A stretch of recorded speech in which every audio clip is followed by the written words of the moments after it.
Hey everybody, Haku here, and I have done some character rankings for Omniscient Reader or Omniscient Reader's Viewpoint before, but we have just hit chapter 300, so now we're at chapter 300 of the webtoon, and I decided, I wanted to do a bunch of special videos, so we are doing another character ranking, and for this character ranking, I already did the top 70 characters by screen time. That video went up yesterday, or it should have, so go check that out and watch that.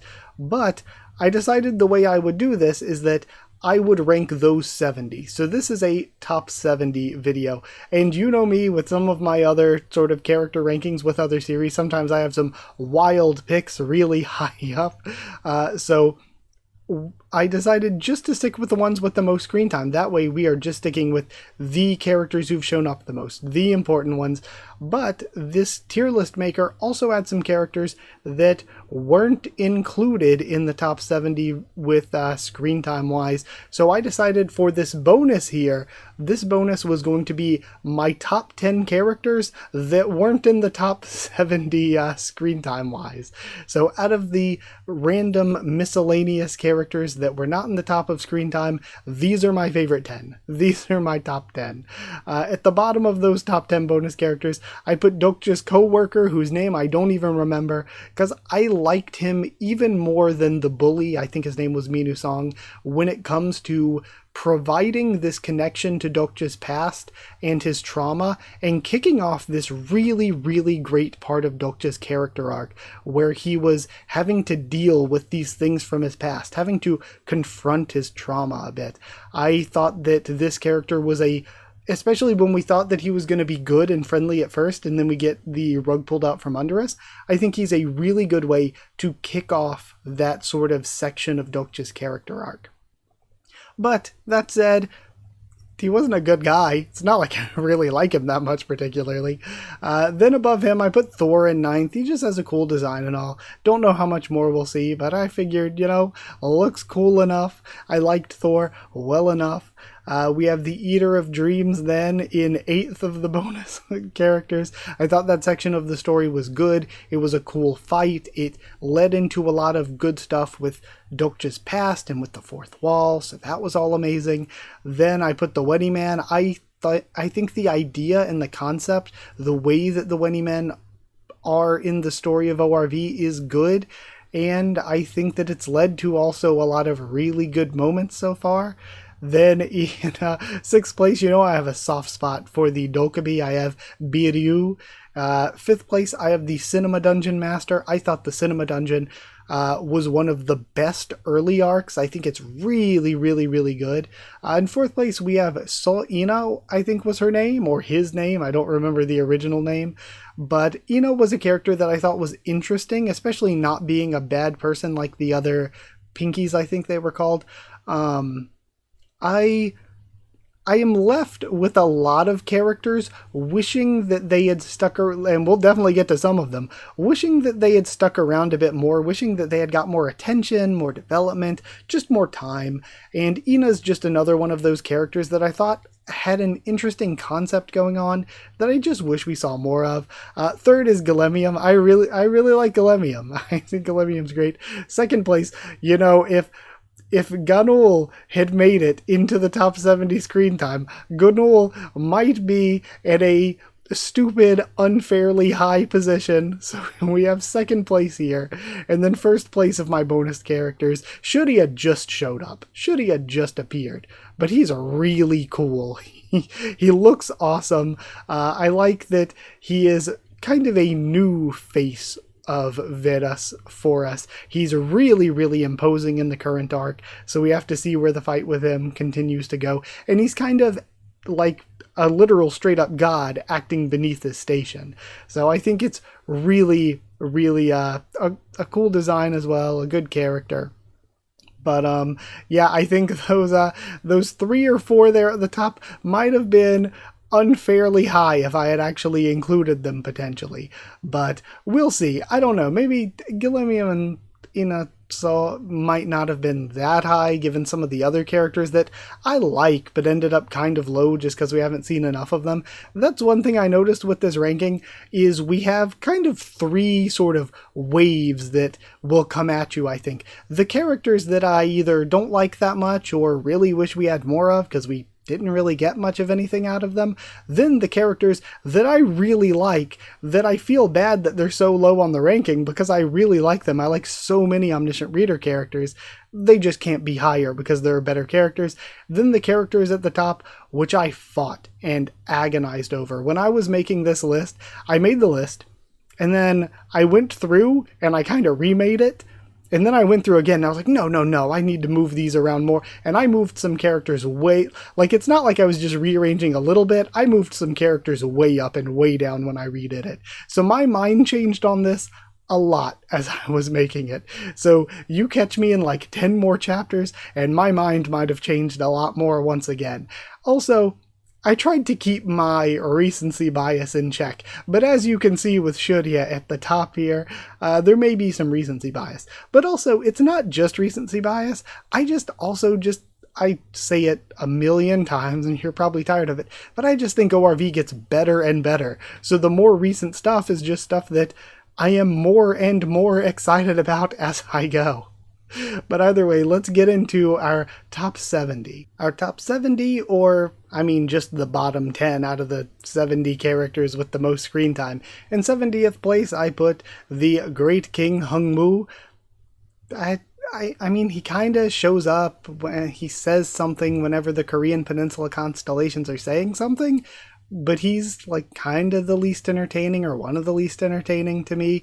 I didn't like Dokja borrowed his power during the throne stuff, but or at least a little bit before the throne stuff, but I don't know, I just didn't like him that much. John Ildo, I think this isn't a hot take. I don't think many people like Ildo very much.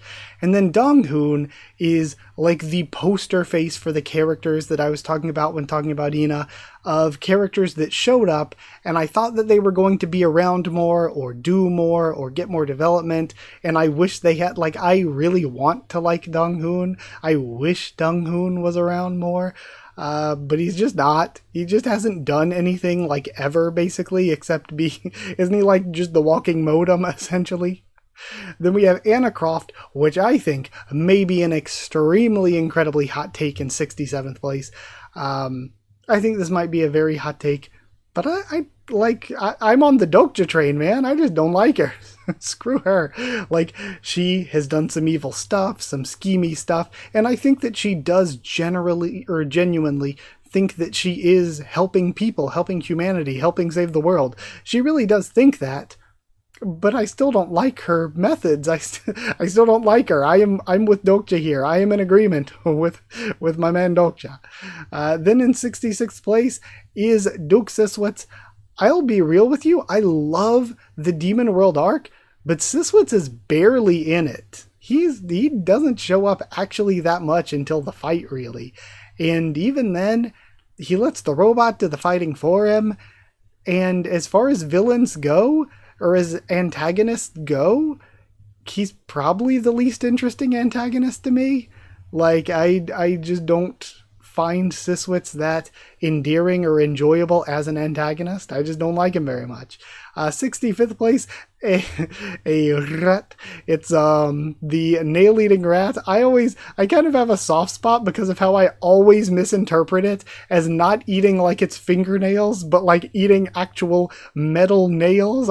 Like, that was always what I thought until I finally realized, oh, it means it's biting its fingernails. It took me so long to realize that. I really thought it was just a rat eating nails, like metal nails. That one took me a while.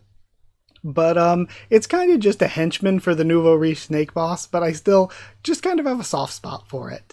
Then we have Yu Mia, who is such a disappointing character. Again, all that Mia's done is cough up the flagpole that one time. That is it. That is the only thing in the entire series, which is such a waste. This is Yoo Jung-hyuk's sister.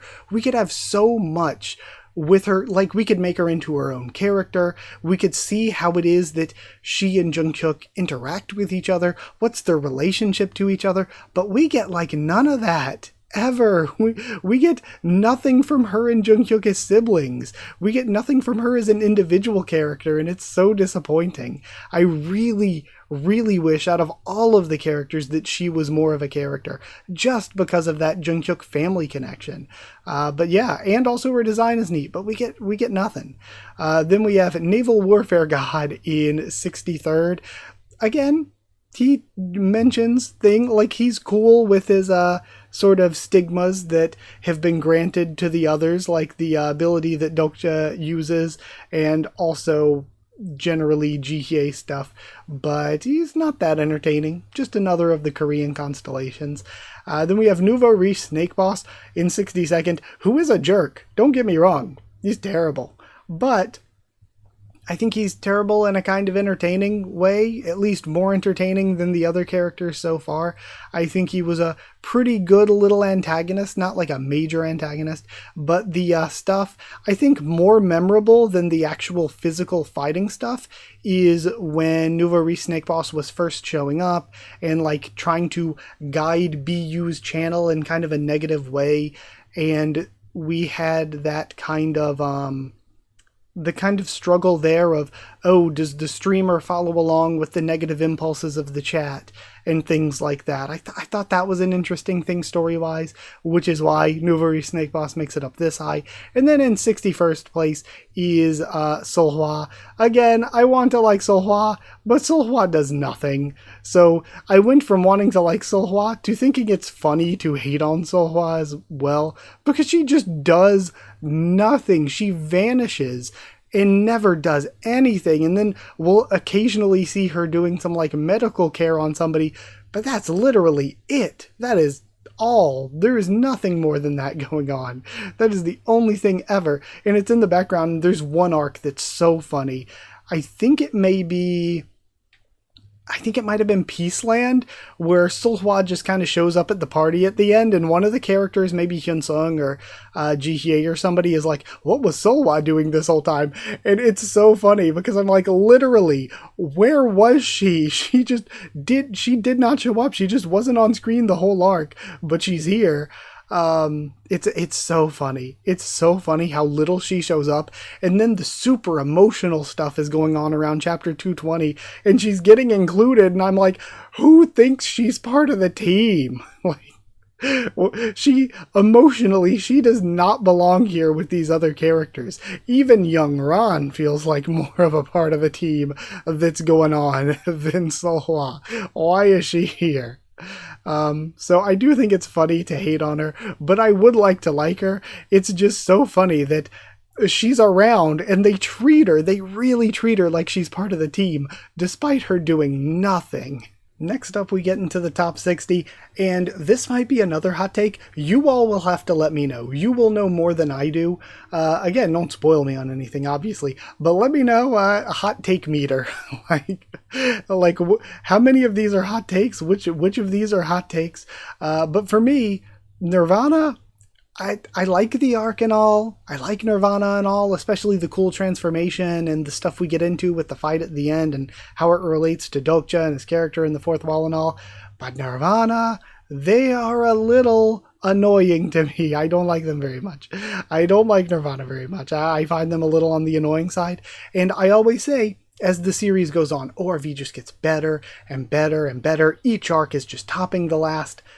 But there's got to be some exceptions here and there, and for me, I feel like the Nirvana arc isn't as good as Peaceland. Like now, having gone back and reread, and also recently, before he had to take a break with moving and all, watching Dr. Bonehead's reactions and all that, I like after rereading multiple times, getting a better idea on the series, yeah, I like Peaceland more than Nirvana's arc. I don't like Nirvana as an antagonist that much either.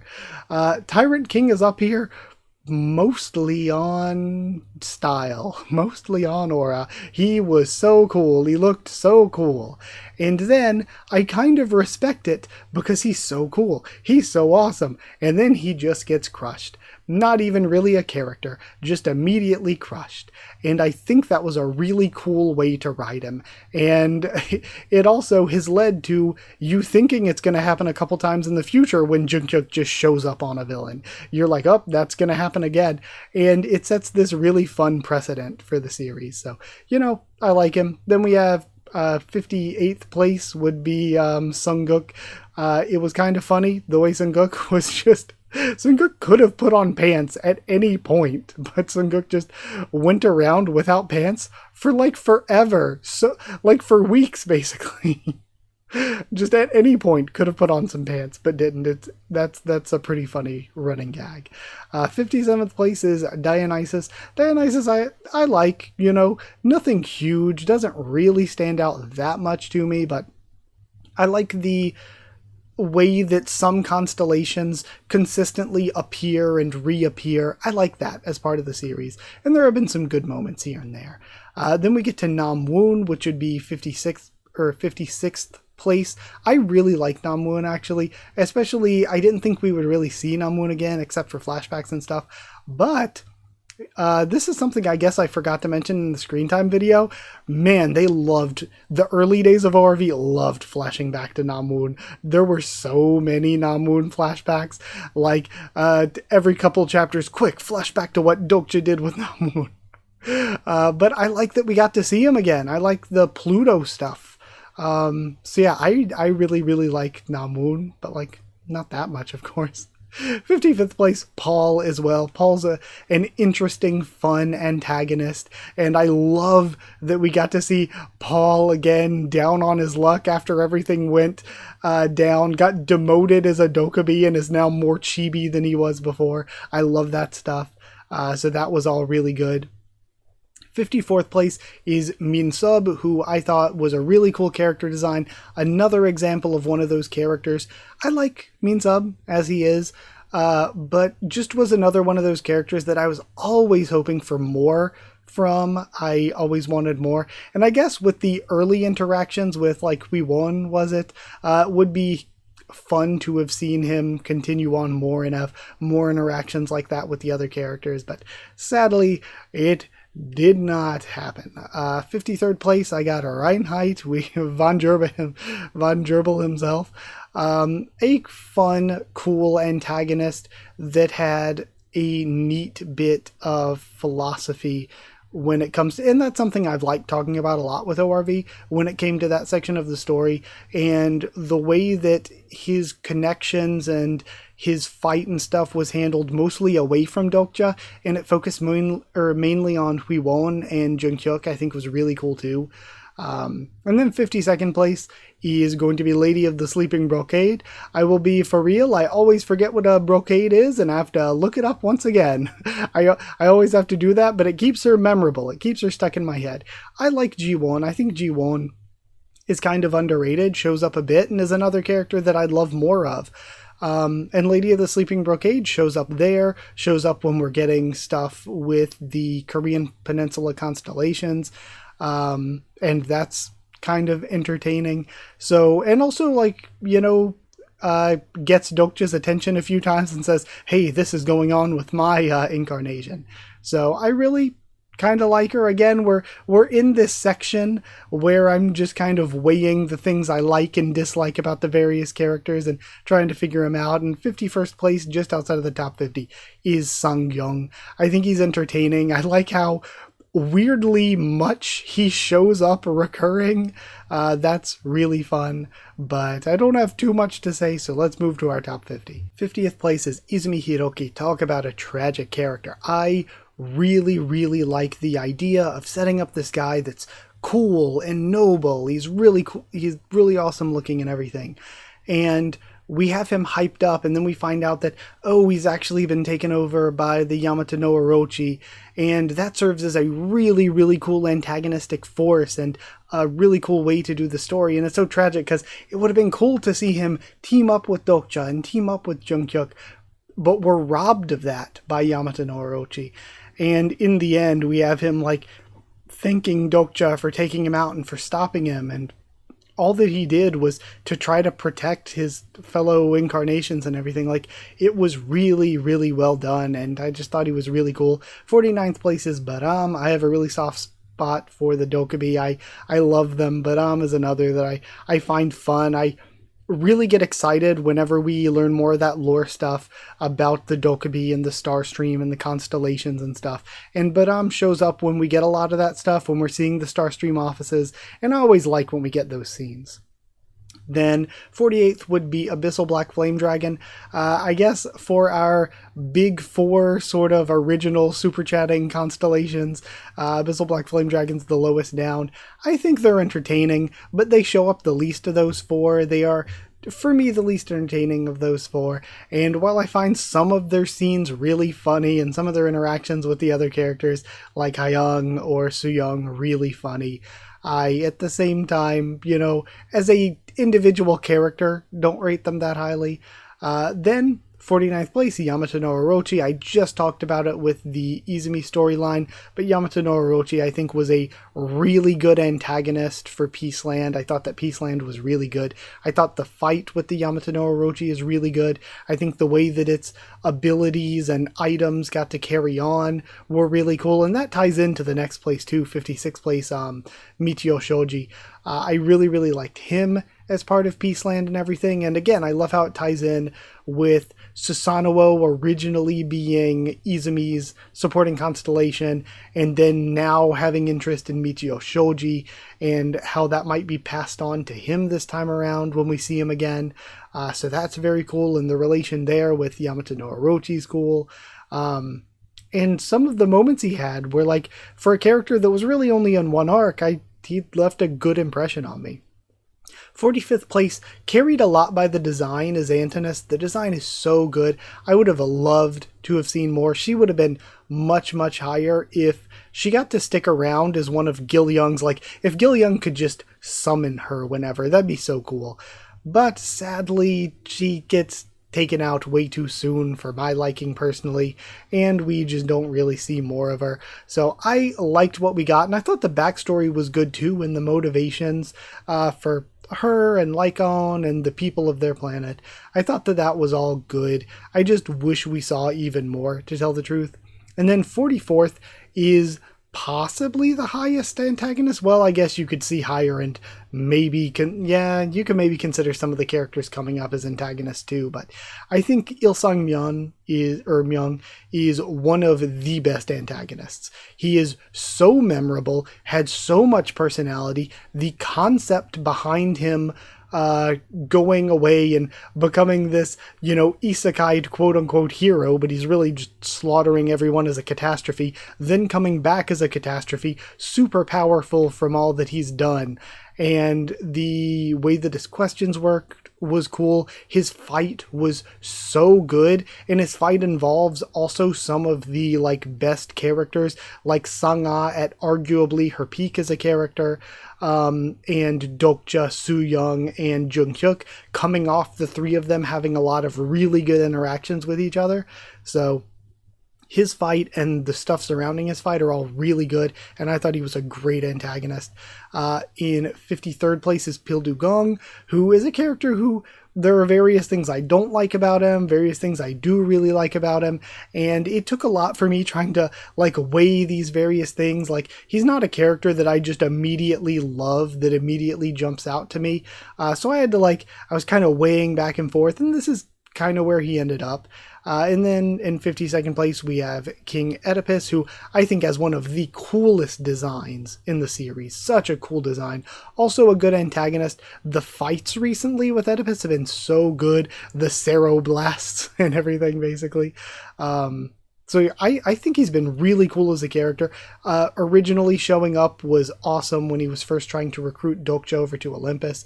All of that was very, very good. And then in 41st place would be the great monk Samyang, the bald army general. I think originally might have been much higher for me, but I need to try to not be too biased just because of showing up recently, but I do like Samyang. I think Samyang has been so entertaining recently. So much, I already liked Bald Army General. Just as like one of the others, I would have already probably put Bald Army General above the other Korean Peninsula constellations we've seen so far, just based on how entertaining they were through the super chats and stuff before.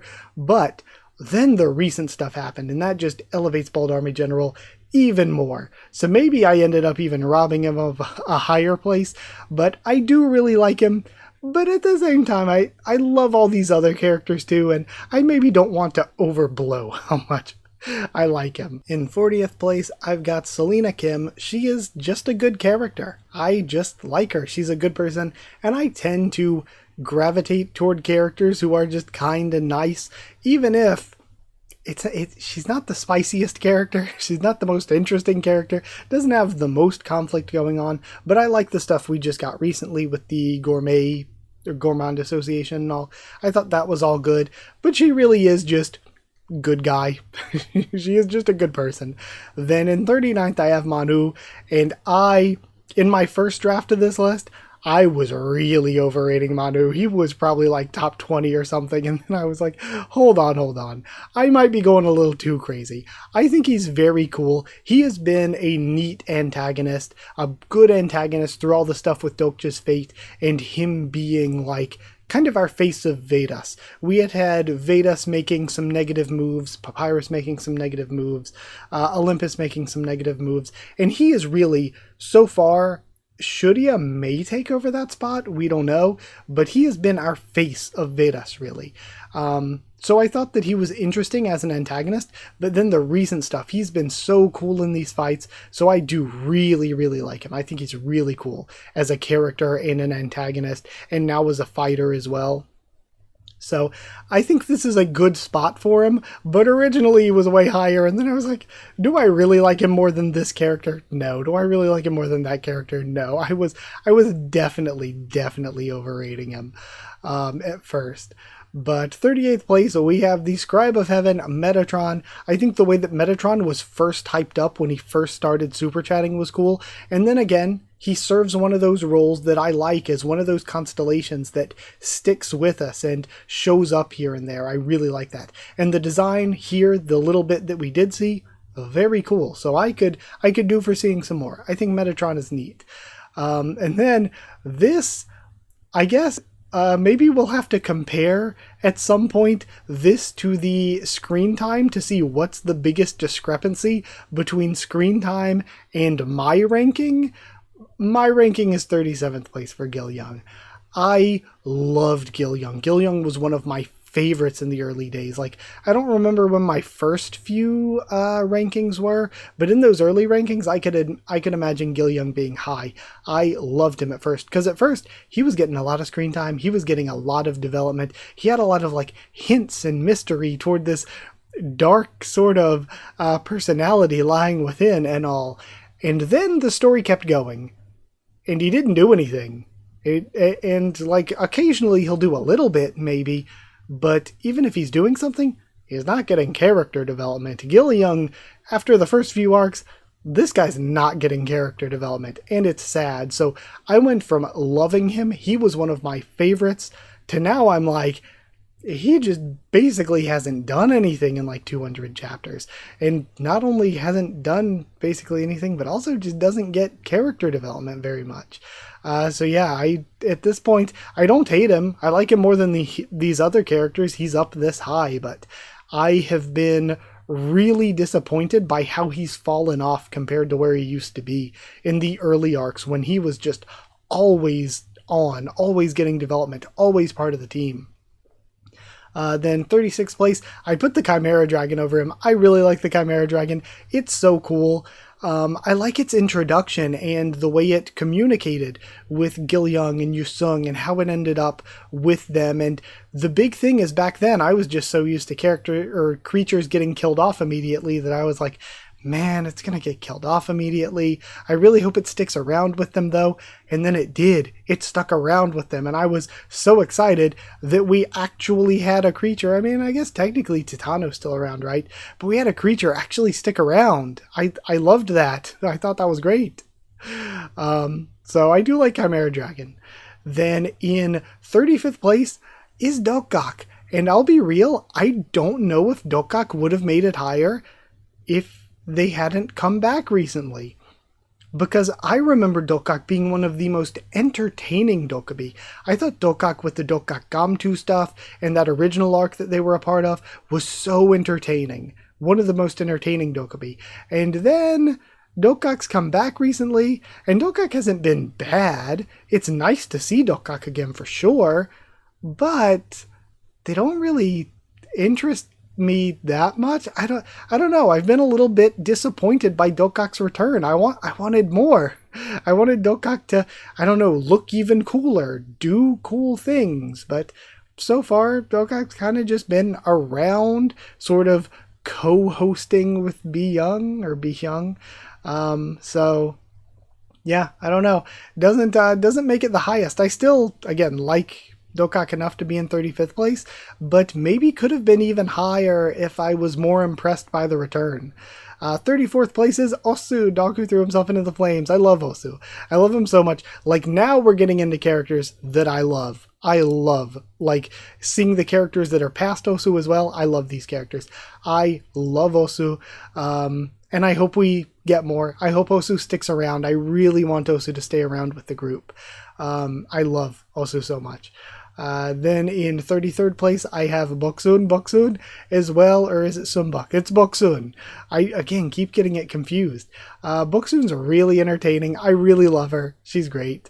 32nd place is Mass Producer. Once again, he came in and was so entertaining, has such a fun, good relationship with Dokja. I love the scene in the car where he like swaps the seats because of them arguing and everything. He's a really entertaining character, and I love his relationship with Dokja so far. So we've seen him super chatting a bit. I really hope he continues to be a recurring character. Then in 31st place is Mark.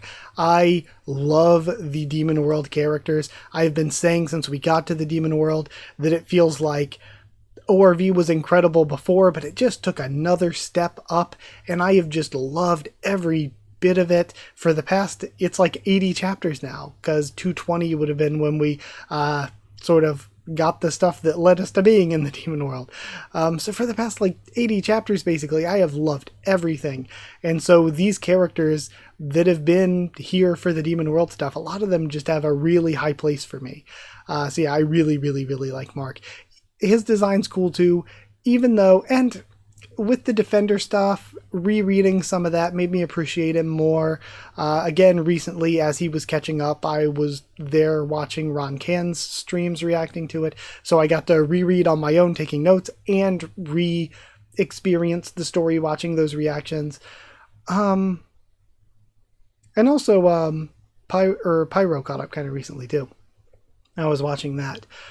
So I like these characters. I like the stuff that went on there with the revolutionary stuff when it comes to Mark.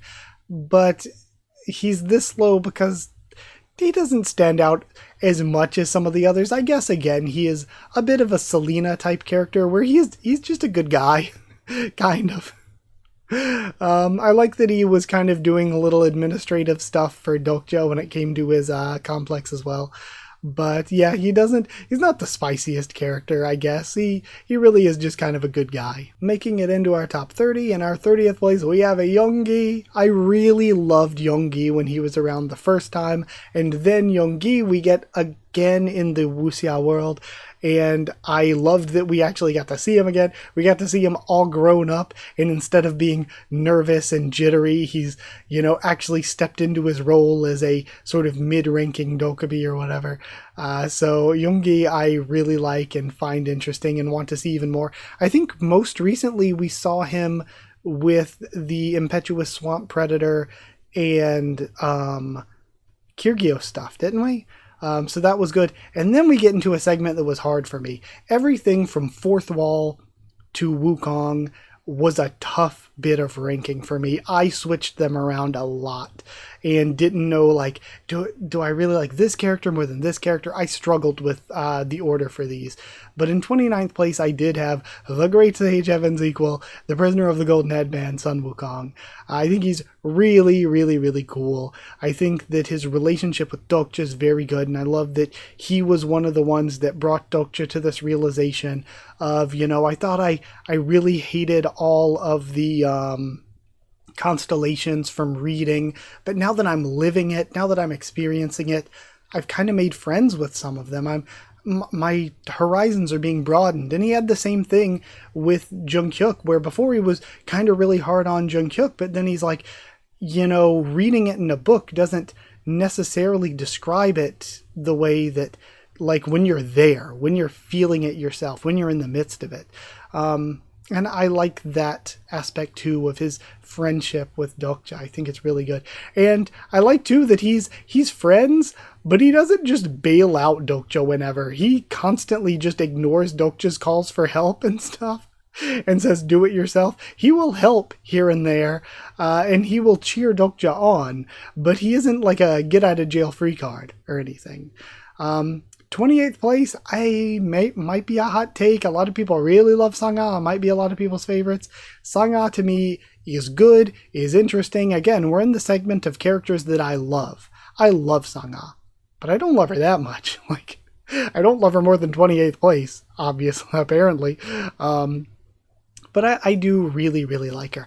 I do think she kind of peaked earlier on, back in like the Catastrophe of Question stuff, and hasn't really been getting much development or doing a ton other since then, but she has had her moments. Like, now that I'm saying that, she has had like the Fate stuff with Jungkook when she contacted him. That was really entertaining and stuff, and some of the stuff that went on with Nirvana. So, she is an interesting character, a character I love, but I just love other characters more. 27, Secretive Plotter. It's hard to judge Secretive Plotter. This is like very potential based. This could potentially be a character that goes much higher or much lower, or could be another character we know. Please don't spoil me. But from where we are now, I think Secretive Plotter is entertaining, but also very mysterious and intriguing, and really makes you want to pay attention to whatever they're doing in the story.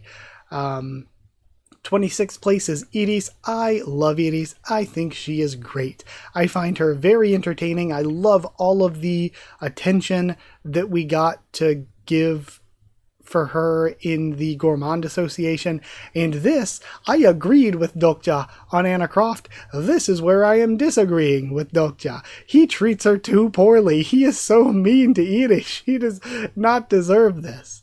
But yeah, I really, really do like her.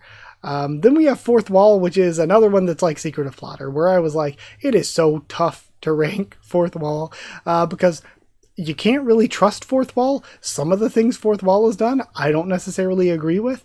But then you have these moments that are totally different from one another. You have these moments where Fourth Wall is terrifying, and you're like, no, Fourth Wall, no.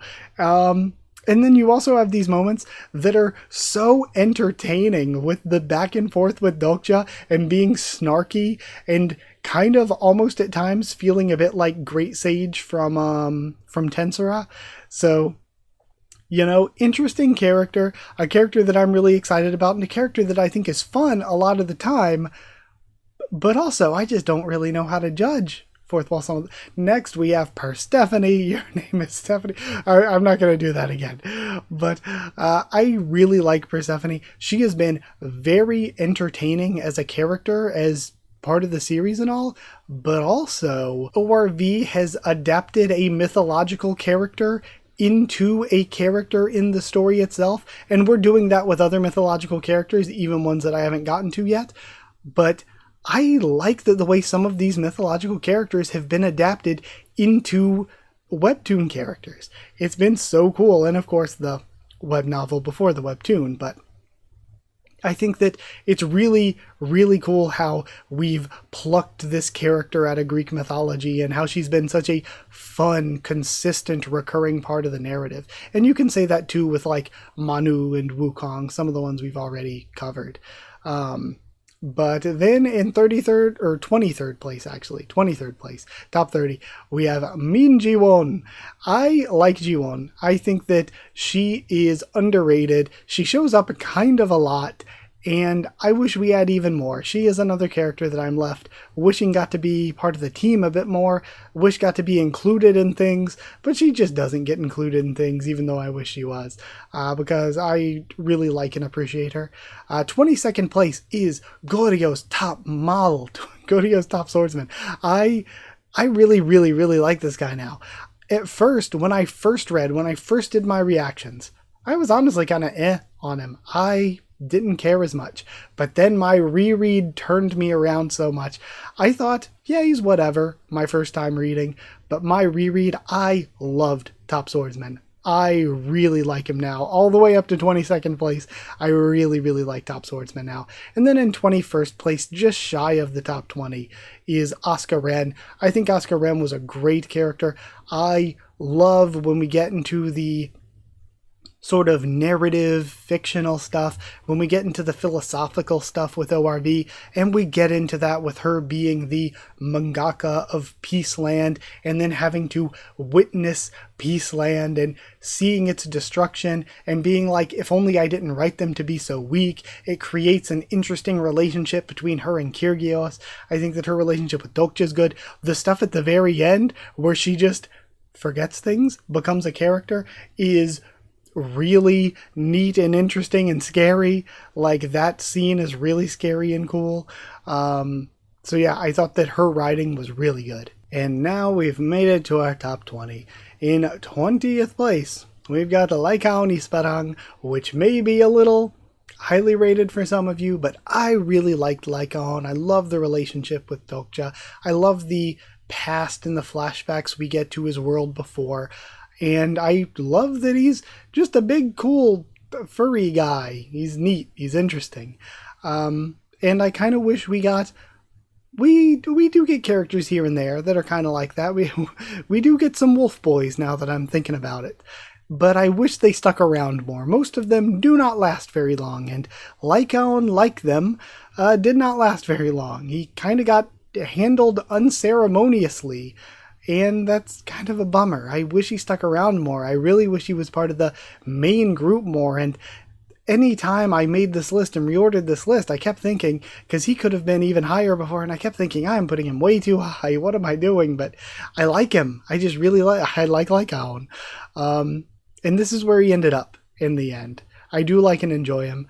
And I guess in 19th place is another such character, Young Ran, where Young Ran, I guess, doesn't do the actual most, but she's just really cool, and I like her, and I like her relationship with Dokja's mom, and they were roommates. I really, really like Young Ran. I think she's cool. She is there for the chapter 220 stuff, and I'd rather have her here than Solwa. I love her, actually. I want more of her. I want more Young Ran. I actually do. I think she's so cool. And then in 18th place, maybe a little bit of recency stuff, but maybe not. Asmodeus. I like Asmodeus. I think that before, I didn't care that much. Then we got the stuff with Myung-go and what's going on with him now, and I'm like, oh my gosh, that's so cool. I love it so much. And that really elevated the character. But also, every time the character shows up, when Asmodeus first showed up and was confronting Jung-hyuk there at the industrial complex, like, that was tense, that was scary, that was one of the toughest moments that Dokja had to make it through to survive so far. Survive in a grand scheme, a grand sense of things. And then showing up again at the end of the Gourmand Association was hype and scary and cool. Like, every time Asmodeus shows up, they're so interesting and menacing and an actual threat. And where we are now at chapter 300, we might be getting them on our side for a little bit. I am so interested in more Asmodeus.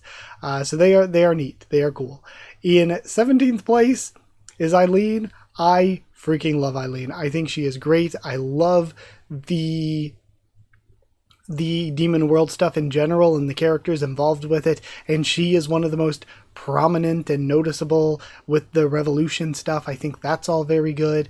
Her design is one of my favorite designs in the entire series, and I feel like she's kind of gone. I feel like we might be kind of done with Eileen, which is sad because I want more. Put her on the team, make her part of the team, but I don't necessarily think we will. And I mean, she has her uses. She made the Steam phone. She also has like patched up their stories and healed them multiple times, not just Dokja, but Uriel. And so it would be nice to see more, but I don't know if we will. Now we have 16th, which was a tough one for me to rank because I love Hyunsung, but it's like, who do I love him more than? Who do I love him less than? Because I love all these characters. And originally I had Eileen even higher, like maybe like 12th or something, and I'm like, okay, I love her, but that might be a bit much. So Hyunsung, I really, really love. I really enjoy. He is once again kind of a Selena type, kind of a Mark type. He's just a really good guy. He is just a really lovable guy. But we've gotten some depth with him, even at the end of the most recent chapter, with him tearing up after being told thank you. It's so good. I love Hyunsung. I really, really enjoy him. It's just from the very beginning, as much as I love and enjoy him, I have wanted more. I have wanted more development. I've wanted more to happen. So even now, as much as I love him as is, I do still want more. 15th place, Kyrgios Radgrime. I love Kyrgios. I think he's great.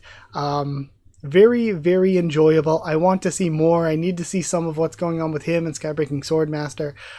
So yeah, I really enjoy Kyrgios, and I like a lot. I like the stuff that was done with him being a small person, electrification being used like all the time, him being one of the strongest, and I love how all of that plays into Peaceland. But then the fact that we get to keep seeing him, the fact that he comes back after Peaceland just elevates him so much more. So I can't wait to see more in the future.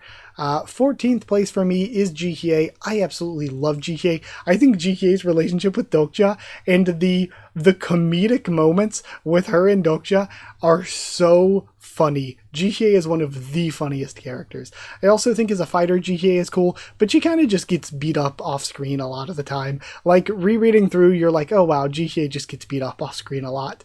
So I love Jihye. I struggled with who I loved more between Jihye and Hayoung. That was a tough one.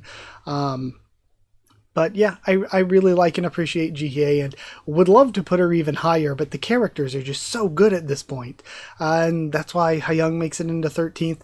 I love Hayoung. I think Hayoung's amazing. Some of the comedic bits, like the texting, I'm a freshman girl and stuff, is so funny. Or the goofy face when Hayoung came in third at the martial arts competition and everything. I love so many of those comedic moments. The one criticism I would have of Hayoung's character, a character I'm putting in 13th place, by the way, the one criticism I'd have is Hayoung is introduced as like this wisecracking smart mouth that will just talk shit to anybody. And after the introduction, we just don't see that as much. We don't see that side of Hayoung as much. It feels like Hayoung's character has been kind of sanded down and watered down a little and isn't quite what it was introduced as. So I love Hayoung, but I would love for Hayoung to be a bit more Hayoung, if you get what I mean. But even recently, Hayoung was being very, very cool. In 12th place, we have Skybreaking Swordmaster. I struggled whether to go for 10th place, 11th place, 12th place. I struggled whether to go into the top 10 or not. I love Skybreaking Swordmaster. Sure, her at the end of the Wuxia World stuff is very cool, where she's sacrificing her stuff, or sacrificing herself and stuff, sacrificing her stuff. She's sacrificing herself, and she's talking about, like, you know, the forest and the trees and all of that, and that's very good. I like all of that, but I like the introduction stuff even more, where she shows up, the way she's treating Jungkook and interacting with Jungkook, the way she jumps smiling up into the sky and everything, and there's that gorgeous panel, and then the interactions with her and Jungkook, and the flashbacks with her training Jungkook and the Skybreaking Master, and her sort of emotions there, and her wanting him to call her his master and wanting him to call himself her pupil, and the connection that they have. I love it so much. So while her character at the end of the arc was amazing, her character at the beginning of the arc even more amazing. I love all of that stuff. I love the relationship to Jungkook, and I love the little family that she has with the sibling disciples, Skybreaking Master and Jungkook. I love that. And then in 11th place is Seokjung, Dokja's mom. I struggled whether or not she would make it into the top 10, but she's just outside of the top 10. I really love Dokja's mom. Her character was built up so mysterious, so menacing, and then we get the truth behind her and everything. It was all paced out incredibly well. It was written incredibly well, and I hope she doesn't get shelved too much. I hope she still has things to do. I hope she still has character development to be had. She is the main character's mother after all. I think that also making the main character's mother a prisoner, someone who went to prison for murder, even if, we learned that it's not something she actually did, it's so good. It's so creative. It's so meaningful. I really like her character a lot. And the way the read again stuff with Dokja, it's just so good. Her portrayal as a character is so good. But now we get to my top 10. And much like the top 10 with screen time, I'm going to ask you all a little something. If you want to, pause the video and take a guess. I would love to see, what are your top 10? What are your top 70? How would you rank these? But also, what do you think my top 10 are? What is your prediction for my top 10? How do you think that I would rank the characters? But when you're done with that, now let's go into the top 10. And here you are. Here's my top 10. Look at them, read them, and weep. And even now, it's like I could even make arguments to shift them around some. But no, I think they are very much good where they are. But I just love them so much. So 10th place for me is Hwewon. I have always loved Hwewon. Hwewon toward her introduction is amazing. And from there, she spends a lot of time away. She spends a lot of time not part of the main group, but then she keeps coming back into the main group, and she has one of the best relationships with Dokja. Her and Dokja interact like actual friends. It is such an equal relationship, and it's so cool having the main character have that kind of relationship with somebody. And then there are times where we get, for a series that is focused mainly primarily on Dokja as main character, in the Paradise stuff, we have so much focus on her as a character. It's so good. Hwewon is just great every time she's around, and even when she's gone for a while, she comes back and she's amazing again. She never feels undeveloped, where I feel like Hyunsung could have some more development. Hyunsung, in some ways, in some aspects of his character, is a little underdeveloped. I think Sanga, in a lot of ways, is a little underdeveloped. But then Hwewon doesn't feel that way. Hwewon feels very developed as a character. And the same goes for my 9th place with Yusung. Yusung, again, is very developed as a character, very well fleshed out as a character. And this is just the prime, current timeline Yusung. Yusung's amazing. She is great. I love her design. I love so many of the moments she has with other characters, so many of the relationships that she has with other characters. I think that she is just, again, really, really well done. I appreciate her a lot. And sadly, I mentioned Gil Young not getting that much development. She kind of feels like she's taken over for him as just better Gil Young. She is just much better Gil Young. And right beside her is her 41st round self, BU/41st Yusung. I love BU. Every time BU shows up when I'm reading, I am just so excited. BU is adorable and so funny. I also am don't hurt the baby so many times, but so many of the faces and expressions and stuff that BU makes, and the way that BU will have physical comedy and be moving the body even though it's just a puffball with two little nub arms is so well done. In the most recent chapter 300, when we had the bonus panels, the one birthday cake one with BU and Dokja got me kind of emotional. I love BU. I think she is amazing, and I think the overall story of 41st Yusung is great, and the way that it builds and the way that Dokja and Jungkook care so much. and it just builds to being BU. We've had so many amazing scenes, so BU I even considered going all the way up to 6th place, but I had to put these higher. In 7th place we have Han Myung-go.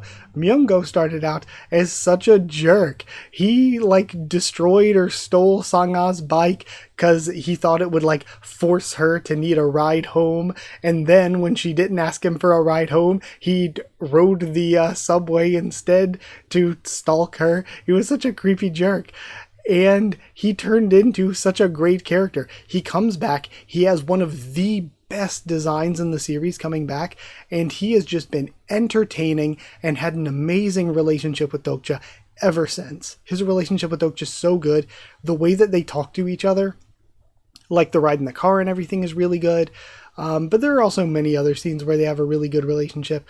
But also he's so entertaining and fun. I love him as a character. I love his story with his daughter and everything. It's so good. So I appreciate that he came back, but also that he came back in such a high capacity. 6th place is one of my favorites, but has fallen out of the top 5, I think, for the first time since I've started doing rankings. It's Bi-hyung. I love Mama Bi-hyung. I love Mama Bi-hyung so much. I love the recent stuff with I brought this Dokkaebi into this world, so I've got to defend her and everything. But Bi-hyung from the beginning has been one of the most interesting and fun and exciting characters every time we get Bi-hyung stuff, and also just has one of my favorite relationships with Dokja. I think Dokja Yusung is a great relationship. Dokja Hwee-won is one of the best. Obviously Dokja Soo-young and Dokja Jung-hyuk, but Dokja and Bi-hyung is one of my favorite relationships. I think that they are such good characters in their scenes with each other. And just generally, I like that we took our original Dokkaebi from the beginning, and he's developed so much through his connection with Dokja, and just as a character in general. I really love and appreciate Bi-hyung. And then we get into our top 5. My top 5. Skybreaking Master, the goodest girl. I love her so much. She is amazing. I think she's great. I was putting her in 4th place for a long time, but then I was like, Soo-young hasn't been around in a while, but I need to remember just how amazing Soo-young was. So I was like, okay, Skybreaking Master, 5th place, but was very, very close to being 4th place. I love Skybreaking Master. The introduction's amazing. First off, props to the webtoon artists. They do such an amazing job of making a dog character. She is a dog character, but her body language and her general just shape and shapes are so just right. Just looking at her in the series, she doesn't feel too cartoony. She just feels right. She feels like, okay, this is how a dog should look in this sort of anime-ish webtoons art style. This is how she should look. It's so good. I love the outfit as well. I am a sucker for animals wearing clothes. That's been one of my big things with Pokemon, where I was like, you know what I would really love in Pokemon? If you could just let them wear clothes. Like they do in some of the stuff, like Pokemon Unite, you have the gear or whatever. And I just think it's so cute. So it's like, not only adorable animal, amazing design, but also like animal and clothes, adorable, so cute. But on top of that, when we first get the introduction and we get the fight with Jung-hyuk, that is one of my favorite moments, one of my favorite chapters in the entire series.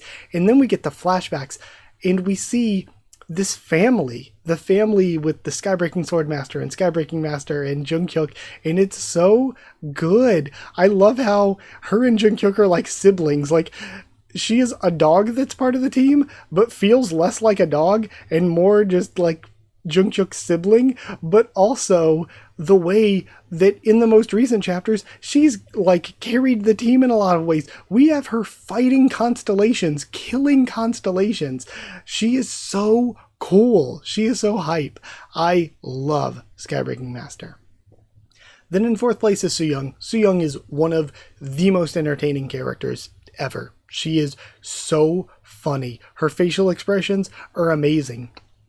When it comes to like her dreams and whether or not she was a plagiarist, on a serious note, if we're taking all of the characters seriously, she is one of the best characters writing wise in a serious context, but then when it comes to sheer entertainment and how fun and funny and enjoyable they are, she might be number one, or at least close to number one. She is one of the most entertaining characters, on top of being one of the most well-written characters.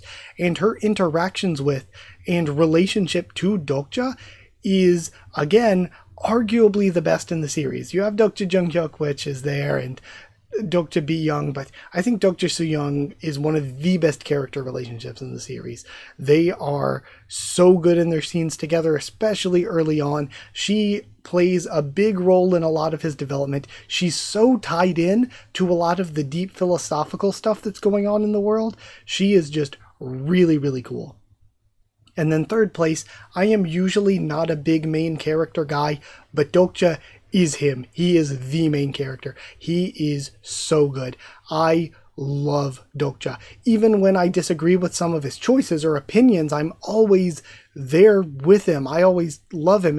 I never feel frustrated by him as a main character. I always think he's amazing. Again, in a funny, entertaining way, I have been entertained. And in a serious, complex, emotional way, I feel like he's been so well written. And there's so many times when his writing has just been some of the best stuff I've read. I feel like he is so good. Second place is Junghyuk. I thought it was going to be tough to beat Junghyuk as a character, because once again, as a serious character, he's very well written, and I love that he is played seriously. Junghyuk is never happy and smiley and joking around. He is always played seriously. And that goes from the trauma he's been through. He's been through multiple lifetimes of trauma, and he's played super seriously. But he's still so entertaining because he's such an edgelord. He's such a goofball, but I love it because Junghyuk is a goofball without trying to be one, or without like being written to be purposefully one. He is such a goofy guy and such a funny character. Like when he was sending all the messages to Dokja and everything, he's so funny and fun and entertaining, or the way he takes himself so seriously, but him taking himself so seriously and being written so seriously adds to the fun. It's so good. So he's another amazing character. I thought it was going to be tough for him to be beaten as number one, but my favorite character is Uriel now. I think she made my top 5 last time, but Uriel is number one now. She is seriously my favorite. I love her so much. And again, I already loved her. I already thought she was top 5. But rereading and getting a better appreciation of all of these characters really just made me realize she, in like chapter 220, when she's begging for Dokja to not die, like she, more than any other character on this list, any other character in the series, has made me cry, has made me tear up, has made me be emotional. And every time she shows up, she has actually had some moments that have made me laugh out loud. Actually, she is so funny. So when it comes to characters who've made me laugh, no character has made me laugh as much as Uriel. Characters who've made me cry, no characters made me cry as much as Uriel. She has done it all. And again, like I said before, taking these mythological characters and adapting them into characters in the story, she shows up so much as part of the super chats and everything. And I love some of the moments where she hasn't been around for a while, and then she shows up in the super chats and she's like, what did I miss? What's going on? Or like all of the comments on like shipping Dokja and Junghyuk, all the comments on camaraderie. It's amazing. But then her first meeting Dokja back at the banquet is so good. Her showing up, helping Junghyuk make it to the demon world, riding on his shoulder as the plush Uriel. Incredible. Some of the best stuff. Her as plush Uriel is some of the best stuff in the entire series. So yeah, that's why she makes it to my number one. in a serious note, when it comes to character writing and when it comes to the emotions I felt, no one has hit me deeper as much as her, as much as Dokja's story has hit me. Nothing's hit me as deeply as Uriel has. And then when it comes to the funny moments, the entertaining moments, how much I am happy and having fun when they're on panel, nobody has hit me as hard that way either as Uriel. So yeah, my voice is dead from yapping for over an hour, but that was my character ranking now that we are at chapter 300. I love all of these characters so much. Again, I wanted to make sure I didn't just say their name, that I said something about each and every one of them, and I definitely did. So yeah, I wonder how many people would have guessed my top 10 here. Or even at the very beginning of the video, if you would have been able to guess my top 10. But yeah, these are my favorite characters. I hope you enjoyed it. Thank you for being here. Like if you did like the video, comment down there to tell me what you thought of my ranking. What is your ranking? What are your favorite characters? What were my hot takes? Whether it's ranking a character super high that most people don't, or super low that most people don't. What were some of my characters that are, or some of my opinions that are non-standard? So like, comment, subscribe, follow on Twitter if you want. If you want a link to the Discord server, it's free and open for anyone. If you want to help support the channel by sharing around or dropping a super thanks, it's appreciated. If you want to help support the channel by becoming a member or patron, hit join down below to become a member, or go to patreon.com/Haku of the Tubes, or a link will be in the description. Not only do you get to help support the channel, but you get to get your name at the end of videos and get One Piece Bingo a bit early. Thank you to people who are already members and patrons. Thank you to chosen regulars Evan, Holly, and Bertie Wooster, to Magical Girls DD Ban and Maru, to Cheriton student David Langstaff, to Slayer candidates SG and Stan Cedar, and to Pure Elements, Bate Ardial, and Elsa the Storyteller. Thank you so much for your support. Thank you so much for watching, and I'll see you all next time. I am going to need to go rest my voice. Wow, this was over an hour straight, especially after already recording stuff before this. Thank you for being here, and I'll see you all next time.